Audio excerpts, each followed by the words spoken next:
नमस्कार साथियों। जिस तरह से चीते की चाल, बाज की नजर और बाजीराव की तलवार की धार पर कभी संदेह नहीं किया करते, उसी तरह से आरएस प्रीलिम्स परीक्षा में सफलता के लिए इकोनॉमिक रिव्यू, करंट अफेयर्स और प्रीवियस ईयर क्वेश्चंस की प्रैक्टिस पर भी कभी संदेह नहीं किया करते। और इसीलिए जरूरी है कि हम करंट अफेयर्स को पढ़ते रहें, तरीके से कवर करते हैं। लेकिन इसमें यह भी हमें ध्यान रखना पड़ेगा कि जो करंट अफेयर्स हम पढ़ रहे हैं वो स्पेशली आपके आरएस परीक्षा की मांग को देख करके डिजाइन होनी चाहिए, और वही कोशिश हम करते हैं। तो बात करेंगे आज हम जो इंटरनेशनल करंट अफेयर्स है हमारे, जो अंतर्राष्ट्रीय संबंधों से संबंधित है, उन पर हम बात करेंगे, उनको समझने की कोशिश करेंगे, और वो भी कुछ प्रश्नों के माध्यम से।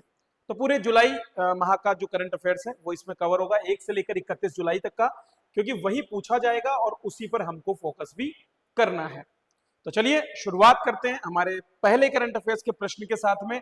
आप भी प्रयास करें इनके उत्तर देने का कमेंट बॉक्स में, और इससे न केवल आपका रिवीजन होगा बल्कि इसके साथ साथ ये कंटेस्ट हो जाएंगे आपको इस कक्षा में, वही मेरी कोशिश भी रहेगी।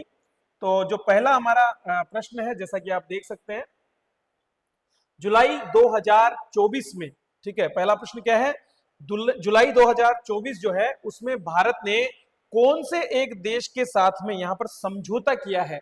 समझौता किस बारे में, कि भैया हमारी जो भी जो कलाकृतियां हैं, जो हमारी धरोहर है सांस्कृतिक, वो जो चोरी हो गई है उसको वापस लाया जा सके उन देशों में जो तस्कर बेचा करते हैं उस गतिविधि से पकड़े जाने पर।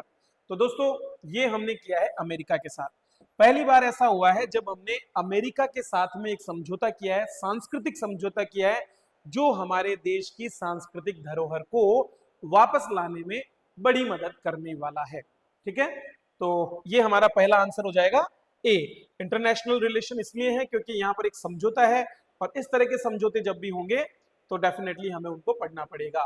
डिटेल में अगर हम बात करें तो ये पहला समझौता है इस तरह का, और इसमें क्या होगा, दोनों देशों के जो पुरातात्विक सामग्रियों का जो अवैध व्यापार होता है, आयात होता है, निर्यात होता है, या किसी भी प्रकार से अगर इनकी तस्करी होती है तो उस तस्करी को रोकने का काम यहां पर किया जाएगा। तो बहुत इंपॉर्टेंट पहला प्रश्न हमारा। चलिए अगले प्रश्न की तरफ बढ़ते हैं।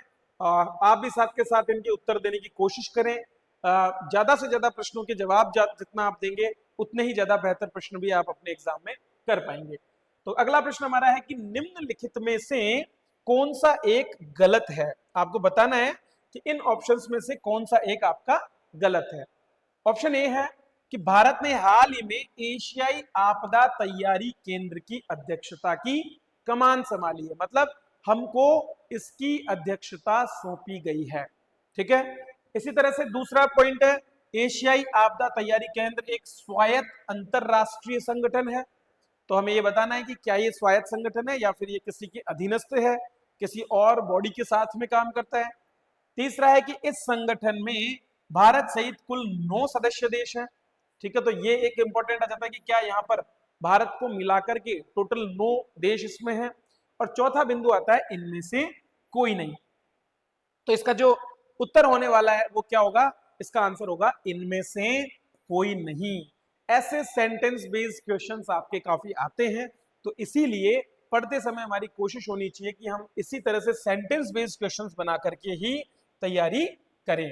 तो इसका आंसर क्या होगा हमारा, इनमें से कोई नहीं, मतलब वो जो तीनों सेंटेंस हैं वो यहां पर सीधे सीधे सही हो गए। तो पहली बात तो ये जो एशियाई आपदा तैयारी केंद्र है, इसका काम क्या होता है, इसका काम है एशिया प्रशांत क्षेत्र जो है, मतलब आप जानते हैं कि प्रशांत महासागर का जो पश्चिमी तटीय क्षेत्र है, जापान, फिलीपींस और बाकी जो द्वीप हैं, उस क्षेत्र की बात करें, चाहे हम हिंद महासागर क्षेत्र की बात करें, ये सारे के सारे क्षेत्र डिजास्टर प्रोन क्षेत्र कहे जाते हैं, जहां पर बड़ी मात्रा में आपदा की घटनाएं हमको देखने को मिलती है। अब वो चाहे भूकंप की घटनाएं हो, ज्वालामुखी हो, या सुनामी जैसी घटनाएं हो जो अब तक होती रही है। और इसी को रोकने के लिए यहाँ के कुछ देशों ने मिलकर के, लगभग 9 ऐसे देश हैं जिन्होंने मिलकर के 1986 में एक संस्थान या एक स्वायत्त संगठन की स्थापना की, जिसका नाम क्या है, एशियाई आपदा तैयारी केंद्र। और इसी केंद्र की अध्यक्षता अब दी गई है किसको, हमारे देश यानी भारत को। दोस्तों अगर हम बात करें तो ये एक स्वायत्त अंतरराष्ट्रीय संगठन है, और इसमें सम्मिलित है हमारे 8 पड़ोसी देश, जिनमें बांग्लादेश है, कंबोडिया है, चीन है, नेपाल है, पाकिस्तान, फिलीपींस, श्रीलंका और थाईलैंड। भारत भी इसका एक संस्थापक सदस्य है। तो ये 9 देश मिलकर के इस संगठन का निर्माण करते हैं। हमारा जो राष्ट्रीय आपदा प्रबंधन प्राधिकरण है, नेशनल डिजास्टर मैनेजमेंट अथॉरिटी जो है, जिसकी स्थापना हमारे नेशनल डिजास्टर मैनेजमेंट एक्ट 2005 के अधीन की गई है, उसके एक सदस्य हैं राजेंद्र सिंह, और उन्हीं को ये अध्यक्ष की कमान सौंपी गई है। तो ये भी इंपॉर्टेंट हो जाता है कि हम राजेंद्र सिंह का नाम याद रखें, जहां से आपको प्रीलिम्स एग्जाम में सीधा प्रश्न पूछा जा सकता है। अगर बात करें तो इसका सेंटर है थाईलैंड के बैंकॉक में। तो ये केंद्र कहां पर स्थित है? थाईलैंड के बैंकॉक में। तो ये भी इंपॉर्टेंट है, याद कर लीजिए, थाईलैंड के बैंकॉक में। अब भारत की बात करें तो भारत लगातार नेतृत्व प्रदान कर रहा है सभी देशों को, और इसी क्रम में भारत पहले भी आपदा प्रबंधन को सुनिश्चित करने के लिए और इसमें अपनी भूमिका को बढ़ाने के लिए प्रयास कर रहा है। और ऐसा ही एक प्रयास भारत के द्वारा किया गया था 2019 में, जब भारत ने CDRI पहल को बढ़ावा देने की बात की थी। CDRI क्या है? CDRI एक तरह का international coalition for disaster resilient infrastructure, मतलब इस तरह के एक संगठन को स्थापित किया जो आपदा रोधी बुनियादी ढांचे के निर्माण को बढ़ावा देगा। मतलब हम जो इंफ्रास्ट्रक्चर डेवलप करेंगे वो ना केवल आपदा के समय मजबूती से टिका रहेगा, बल्कि वो इन आपदाओं को सहने की भारत और पूरे विश्व की जो क्षमताएं हैं उनको भी बढ़ावा देने का काम करेगा। तो ये हमारा दूसरा प्रश्न यहां पर हो गया। चलिए आगे बढ़ते हैं और बात करते हैं हमारे अगले प्रश्न की। अगले प्रश्न की बात करें तो अगला प्रश्न जुड़ा हुआ है बौद्धिक संपदा से, और यह भी इंटरनेशनल मुद्दा है, क्योंकि इसके अंतर्गत एक समझौता हुआ है, समझौता भारत और वीपो, वर्ल्ड इंटेलेक्चुअल प्रॉपर्टी ऑर्गेनाइजेशन के बीच में। वीपो की बात करें तो वीपो पूरे वैश्विक स्तर पर जो इंटेलेक्चुअल प्रॉपर्टी है उसके संरक्षण से जुड़े कानूनों के निर्माण, देशों के बीच में समन्वय और बढ़ावा देने को काम करता है कि कैसे भी करके लोगों की बौद्धिक संपदा की रक्षा की जा सके। ये काम यहाँ पर इसके द्वारा किया जाता है। और इसी ने हाल ही में हमारा जो नीति आयोग है उसके साथ में एक क्या किया है? समझौता किया है। क्यों किया है? ताकि जो स्कूली लेवल है उस लेवल से ऊपर आगे बढ़ते हुए और जो है हमारे यहाँ पर नवाचार, संरक्षण और IPR के संरक्षण के प्रति जागरूकता बढ़ाई जा सके। आप सभी जानते हैं कि नीति आयोग एक थिंक टैंक के रूप में काम कर रहा है, और इसी नीति आयोग ने एक अटल इनोवेशन मिशन शुरू किया, जिसके अंतर्गत अटल टिंकरिंग लैब्स हमारे स्कूल्स में स्थापित की गई है। अब यही अटल इनोवेशन मिशन इस वीपो के साथ मिलकर के और स्कूली लेवल से आगे बढ़ते हुए, अर्थात स्कूल के बाद के जो बच्चे हैं उनके लिए यहाँ पर नवाचार को बढ़ावा देने का काम करने वाला है। तो यहां से इंपॉर्टेंस हमारा निकल के आता है और आंसर हमारा नीति आयोग होगा।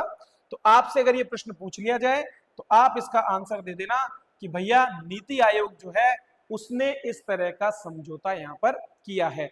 ये नोट्स आपको PDF में अवेलेबल हो जाएंगे।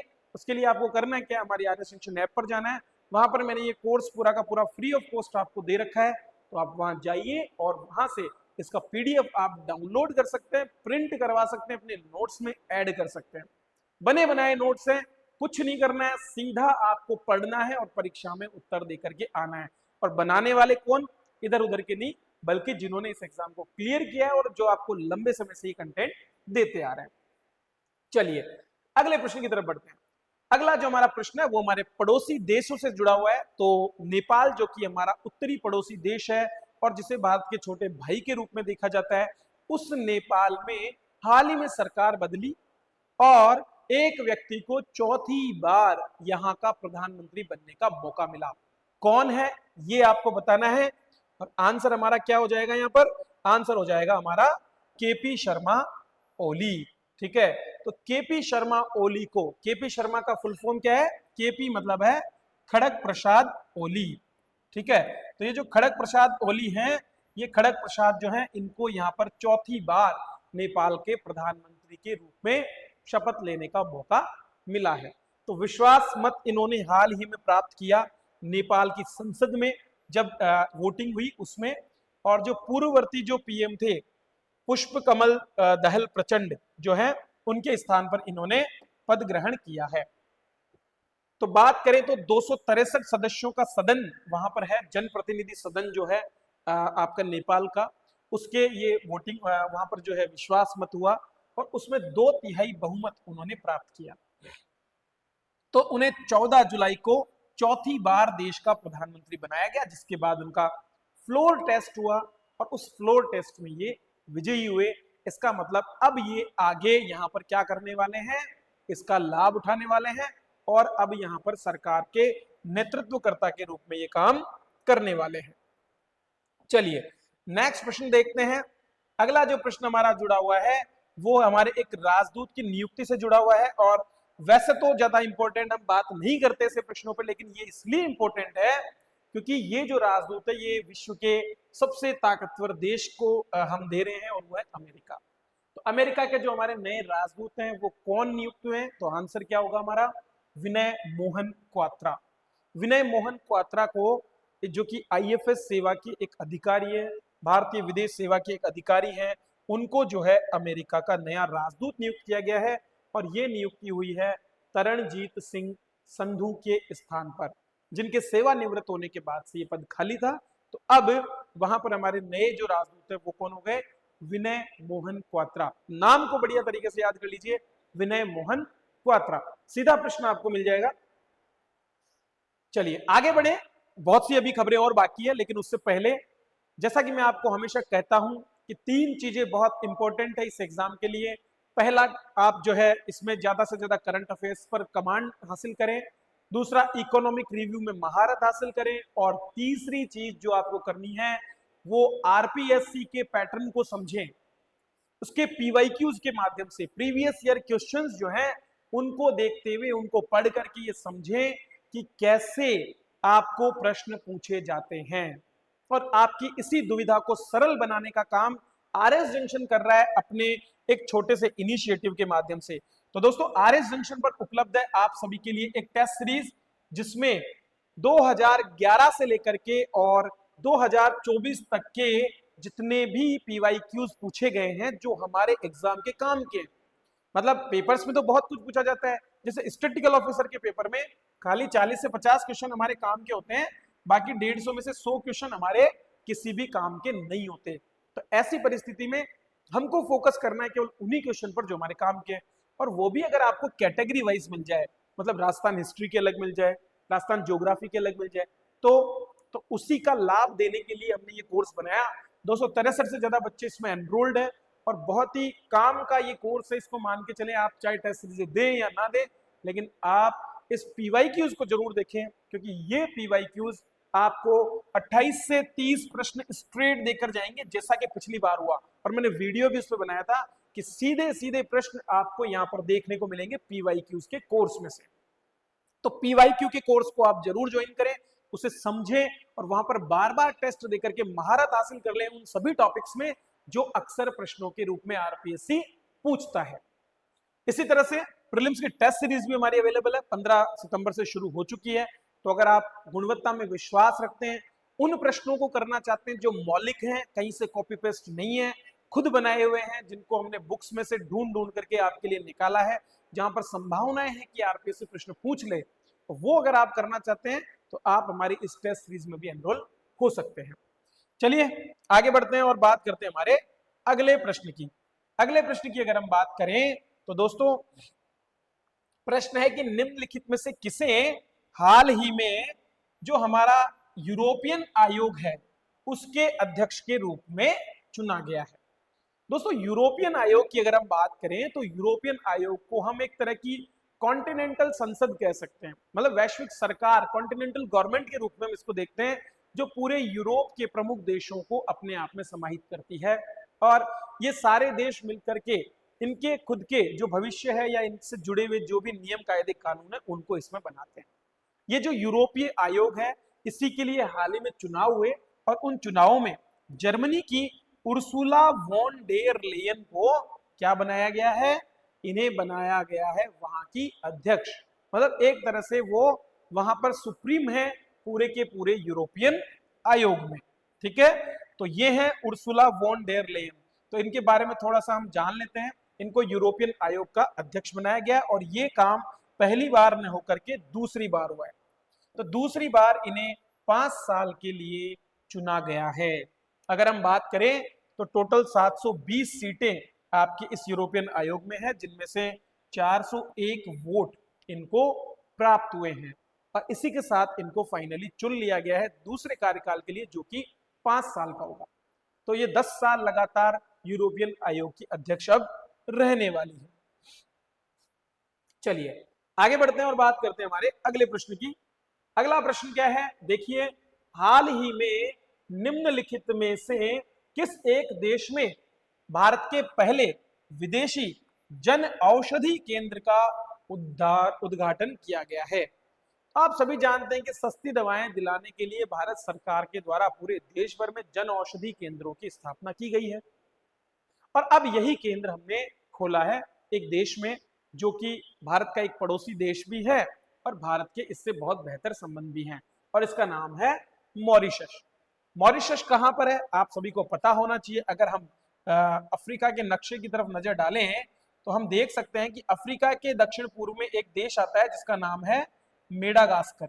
ठीक है, और इसी मेडागास्कर के पूर्व में एक छोटा सा द्वीपीय देश है जिसको बोला जाता है मॉरिशस। बहुत से लोग हर साल यहाँ पर घूमने जाते हैं, छुट्टियां बिताने जाते हैं, और ये जो मॉरिशस है यहाँ पर भारत की तरह तीसरी सबसे बड़ी हिंदू आबादी निवास करती है। तो जाहिर सी बात है कि भारत के संबंध भी इनसे बहुत बेहतर होंगे, क्योंकि बहुत पुराने समय से ही भारत और इनके बीच में सांस्कृतिक आदान प्रदान होता रहा है। और इसी मॉरिशस में हमने अब हमारा एक नया विदेशी जन औषधि केंद्र जो है स्थापित किया है, तो ऐसे में ये पूछे जाने योग्य भी बन जाता है। चलिए नेक्स्ट प्रश्न की तरफ बढ़ते हैं। नेक्स्ट प्रश्न की बात करें तो भारत ने वर्ष 2024-25 में जो हमारे फिलिस्तीन के शरणार्थी हैं उनके लिए संयुक्त राष्ट्र राहत एवं कार्य एजेंसी को सहायता प्रदान की, और कितनी की? तो वो तो आपको दिख ही गया, $25 लाख। तो $25 लाख की किस्त भारत के द्वारा जारी कर दी गई जुलाई माह में, और वो एक इंपॉर्टेंट बात भी है क्योंकि भारत के रुख को दर्शाती है कि कैसे भारत न केवल युद्ध के खिलाफ है बल्कि युद्ध से होने वाली मानवीय क्षति को कम करने में भी हमेशा अपना योगदान करता रहा है। तो ये भी भारत की जो सॉफ्ट डिप्लोमेसी है उसी का एक हिस्सा है। चलिए, तो ये डिटेल्स है जिसकी हम बात कर रहे हैं। तो भारत ने $50 लाख की बात कही थी और इसमें से 25,000 हमने दे दी, 25 लाख हमने दे दिए। क्या होगा इसका काम? इसका काम होगा एजुकेशन, इसके साथ ही आपके स्वास्थ्य और जो भी राहत संबंधी काम और सामाजिक सेवाओं से जुड़े जितने भी काम है वो इसके अंतर्गत किए जाएंगे। चलिए नेक्स्ट आगे बढ़ते हैं। अगला प्रश्न हमारा देखते हैं, गितानस नौसेदा को निम्नलिखित में से किस देश के राष्ट्रपति पद के लिए दूसरी बार चुना गया है? सिंपल सा प्रश्न है और आंसर होगा हमारा लिथुआनिया। ठीक है, तो लात्विया, लिथुआनिया और एस्टोनिया, 3 बाल्टिक देश जिनको हम बोलते हैं बाल्टिक सागर के पास के, उनमें से एक है लिथुआनिया। और इस लिथुआनिया में आपके जो ये गितानस नौसेदा है ये दूसरी बार चुने गए हैं एज ए राष्ट्रपति, एज ए प्रेसिडेंट। ठीक है, तो बाल्टिक सागर तट के लिए इन्होंने जैसे ही राष्ट्रपति बने इन्होंने जो है अपनी तरफ से कुछ 4% डिफेंस पर खर्च करने की बात कही है, और इसी वजह से जो बाल्टिक सागर में जो लगातार हम देखते हैं कि जो टेंशन वाला एरिया भी है, ठीक है, और हमेशा से रूस की वजह से इस क्षेत्र में तनातनी रही है, तो वहां पर सुरक्षा को और मजबूत करने में मौका मिलेगा। चलिए नेक्स्ट हम देखते हैं प्रश्न हमारा, निम्नलिखित में से किस देश की संसद के लिए होने वाले चुनाव में भारत के पुडुचेरी में भी चुनाव हुआ? तो आप पूछोगे कि ये ऐसा कैसे हो सकता है, चुनाव हो रहे हैं किसी और देश की संसद के और हमारे यहाँ पर वोटिंग हो रही है?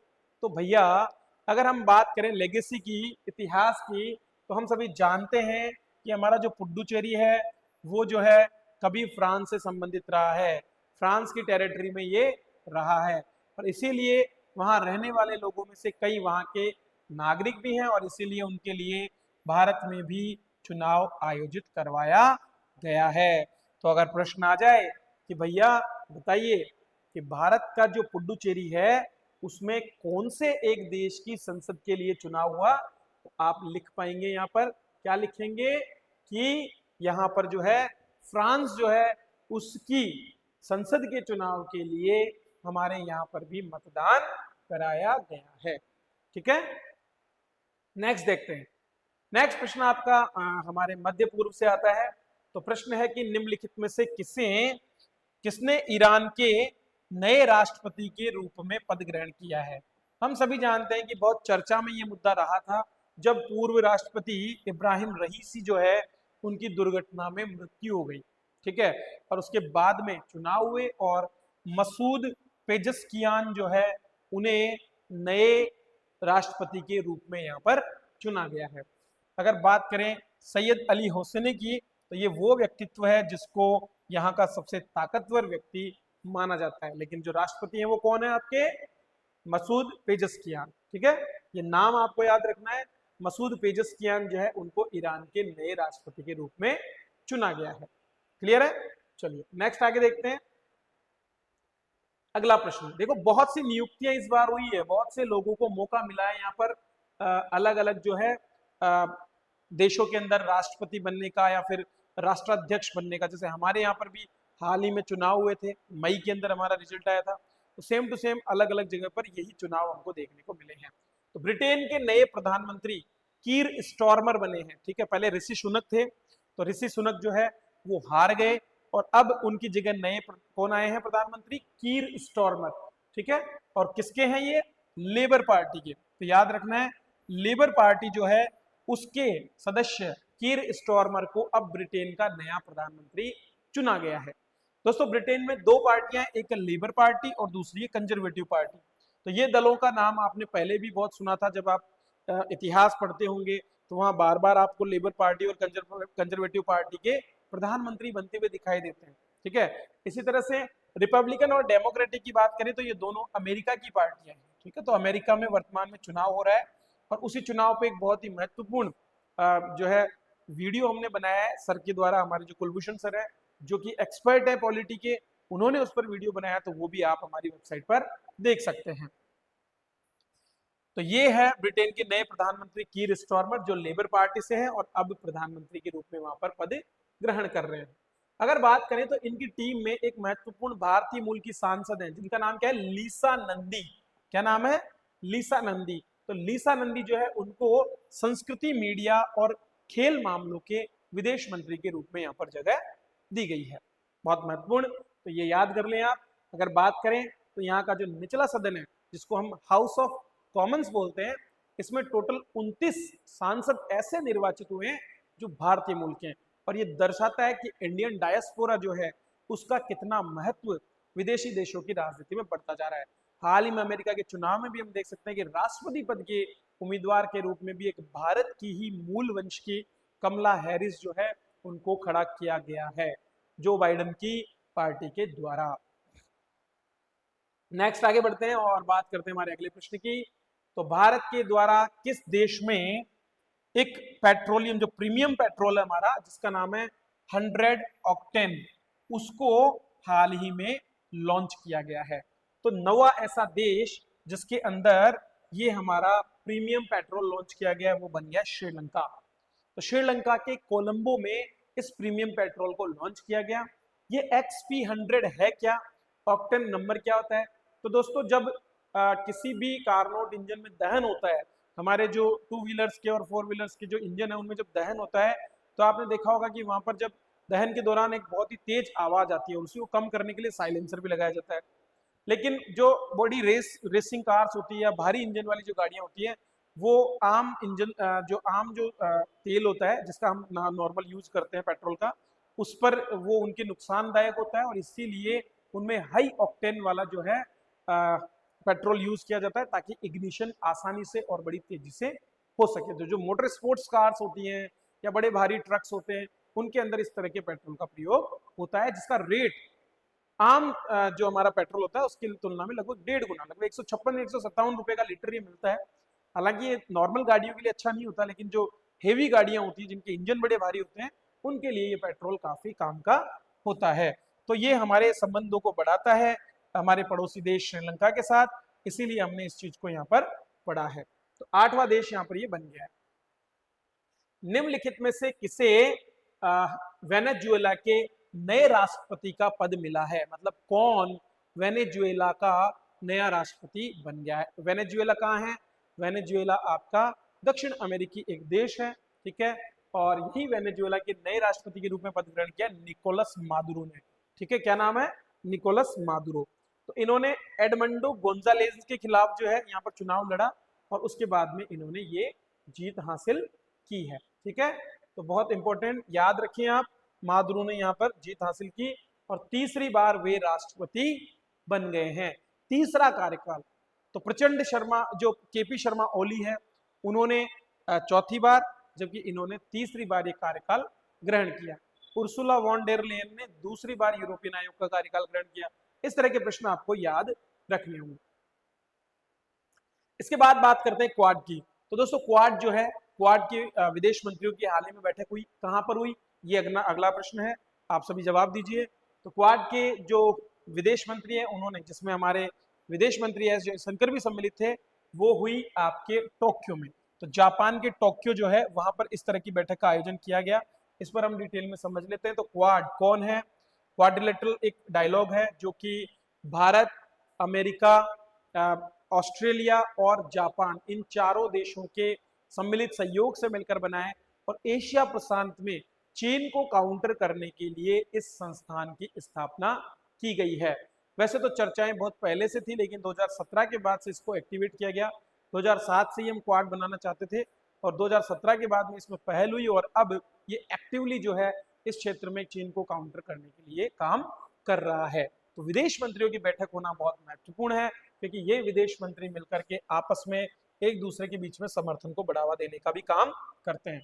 तो क्वाड विश्वसनीय दूरसंचार और समुद्री केबल कनेक्टिविटी से लेकर के मानवीय सहायता, आपदा राहत जैसे क्षेत्रों में काम कर रहा है।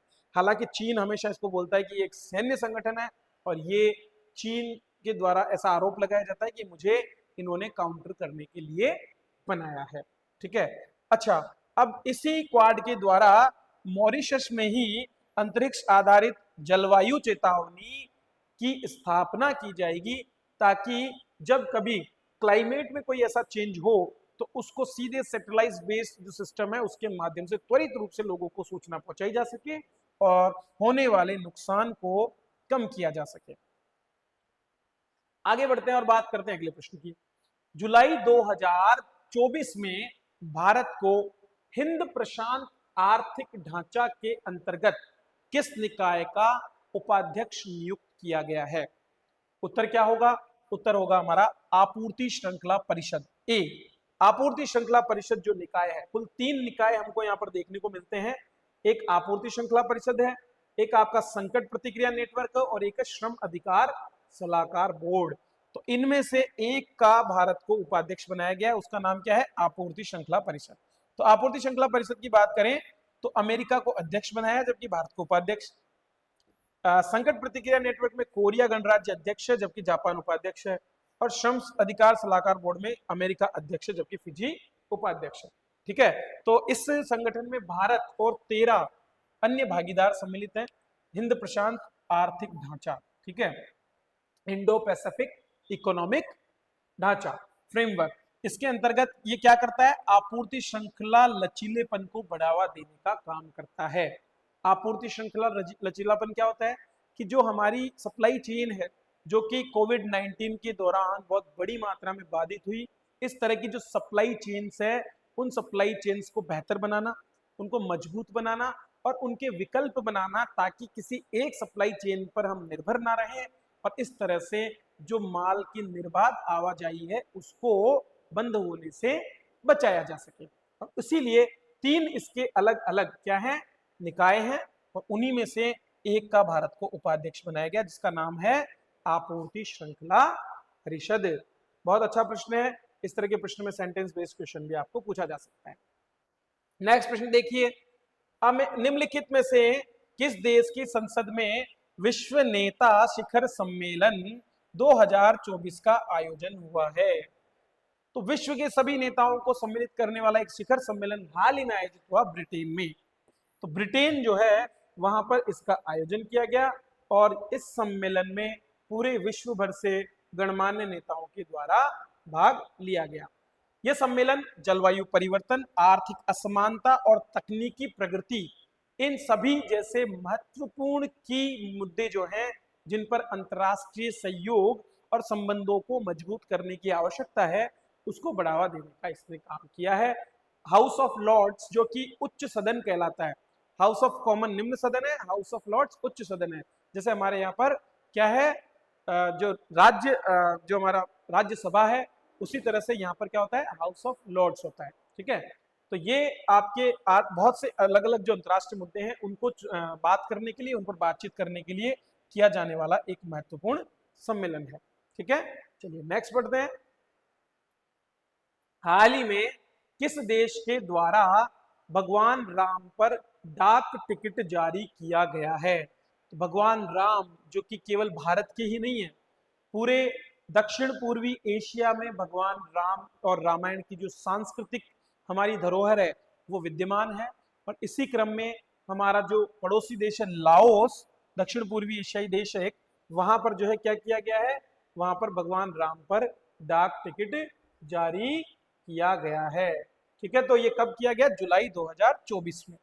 इंपॉर्टेंट प्रश्न बन जाता है ये भी। तो लाओस ने भारत और लाओस के बीच के संबंधों को बढ़ावा देने के लिए भगवान राम और भगवान बुद्ध, इन दोनों ही जो अवतार हैं उनके लिए क्या एक टिकट जारी किया गया है। ठीक है, तो लाओस की बात करें तो बौद्ध धर्म के लिए भी लाओस जाना जाता है। और रामायण जिसको लाओस में क्या बोलते हैं, राम कियन, क्या नाम देते हैं, राम कियन। तो रामायण जो भगवान राम की कहानी है उसको लाओस में बोला जाता है राम कियन। ठीक है, और उसी पर आधारित संबंधों को देखते हुए हमने ये टिकट यहाँ पर जारी किया है। ठीक है, तो दोस्तों इस तरह से आप करंट अफेयर्स को पढ़ते रहिए। बहुत इंपॉर्टेंट करंट अफेयर्स जो कि हमारे एग्जाम की डिमांड के अकॉर्डिंग बनाए जा रहे हैं वो हम आपको देने की कोशिश कर रहे हैं। उम्मीद करते हैं कि आपको ये पसंद आएगा। और अगर आप एक सच्चे, अच्छे और मेहनती विद्यार्थी हैं तो आप हमारे साथ जुड़ करके अपने लक्ष्य तक निश्चित रूप से पहुंचेंगे, ऐसा हमें पूरी उम्मीद है। तो बस बने रहिए हमारे साथ, वीडियो को लाइक कीजिए, शेयर कीजिए अपने दोस्त के साथ, और टेलीग्राम चैनल पर आप हमें ज्वाइन कर सकते हैं जहां पर आपके लिए और भी बहुत सा कंटेंट इंतजार कर रहा है, वो हम वहां पर अवेलेबल कराते आ रहे हैं। इसी तरह से हम बने रहेंगे। तब के लिए धन्यवाद।